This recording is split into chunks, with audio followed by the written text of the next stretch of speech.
At exactly 2:17 a.m. on a quiet Pennsylvania night, 17 third graders simultaneously sit up in bed. They bolt out their front doors, stretch their arms straight out like little airplanes, and sprint into the darkness.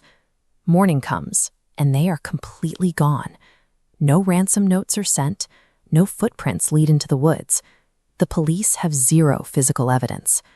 This is Maybrook, a perfectly normal American suburb where terrible things aren't supposed to happen.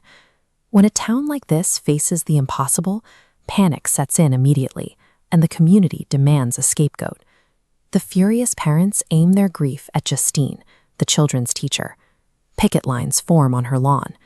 The intense isolation breaks her sobriety, sending her into a relapse and back into a volatile relationship with her ex-boyfriend, a local cop named Paul. Meanwhile, Archer, a blue-collar father of one of the missing boys, starts breaking into neighborhood houses, searching for anything the police missed. His waking life is consumed by grief, and his nights are plagued by a recurring nightmare, a massive floating assault rifle stamped with the numbers 217. Even the school principal, Marcus, is dragged into the escalating chaos, becoming another fractured part of a community entirely comprised of desperate, dysfunctional adults. The residents of Maybrook exhaust themselves hunting for a cult or a serial killer. They want an explanation that makes sense, because looking for a logical villain stops them from noticing the terrifying, illogical threat living right down the street. Out of all the 18 students in Justine's class, only one single child was left behind, a quiet boy named Alex, and the entity responsible for the vanishings is currently sleeping in his house. This is Aunt Gladys. She moved in with Alex's parents a few weeks before the incident. She looks like a sweet, elderly relative. In reality, she is a centuries-old parasite, a witch. This flowchart breaks down how she executes her curse. She grows a strange, supernatural tree hidden in the basement. From it, she harvests small wooden sticks, and she pairs each stick with a personal item, like a lock of hair, taken from her intended targets. To activate the spell, Gladys smears her own blood onto the wood, rings a small silver bell, and breaks the stick. The moment the wood snaps, the victim's free will is entirely erased. Those 17 missing children are standing comatose in Alex's basement right now.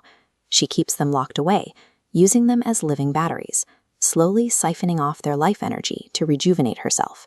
She doesn't only harvest the young. When adults get too close to her secret, she uses the exact same ritual on them. She weaponizes parents, police officers, and teachers, turning the town's natural protectors into mindless, violent enforcers. Once Justine and Archer finally trace the disappearances back to Alex's home, they storm the house to save the kids. They walk into an ambush. Gladys has already possessed Justine's ex-boyfriend and another local man, successfully forcing a chaotic, brutal shootout in the dark hallway.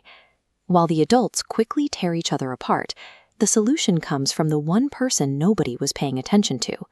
Alex has been quietly watching Gladys perform her rituals for months, memorizing every step. He carefully gathers the blood, the hair, and the remaining wood, and turns her own dark magic completely against her, snapping the final stick in half to perfectly sever her control. The spell breaks. 17 third graders wake up from their coma, pour out of the basement, and immediately chase Gladys into the suburban streets. They swarm her, physically tearing the parasite apart with their bare hands. The monster is dead, but the victory is entirely hollow. The rescued children are mute and deeply traumatized. Alex's parents are left as permanent, empty shells. The horror is over, but the damage remains. Director Zach Cregger built this supernatural thriller to deliver a deeply personal thesis. Beneath the blood and the magic, this film is an intricate allegory for grief and addiction. Specific visual markers link the film's events to the reality of recovery. The Alcoholics Anonymous logo is etched directly into Gladys's ritual bell and flashes briefly during the end credits. This symbol maps directly onto the fractured adults of Maybrook.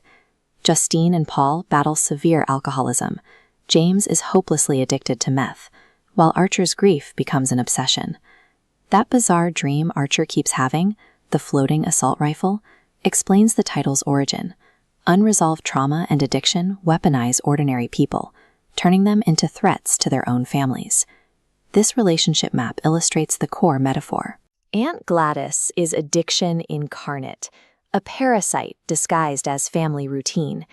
The curse operates like substance abuse, draining adults into empty shells and forcing children to become silent, overburdened caretakers. When those 17 children sprint out of their homes with arms spread like airplanes, we witness childhood innocence being hijacked by household trauma. Cregger has taken the classic Witch in the Woods fairy tale and dragged it into the modern era. He is warning us that the scariest monsters don't live in dark forests anymore. They live in suburban basements, thriving on our family secrets, while the rest of the neighborhood argues online about who to blame.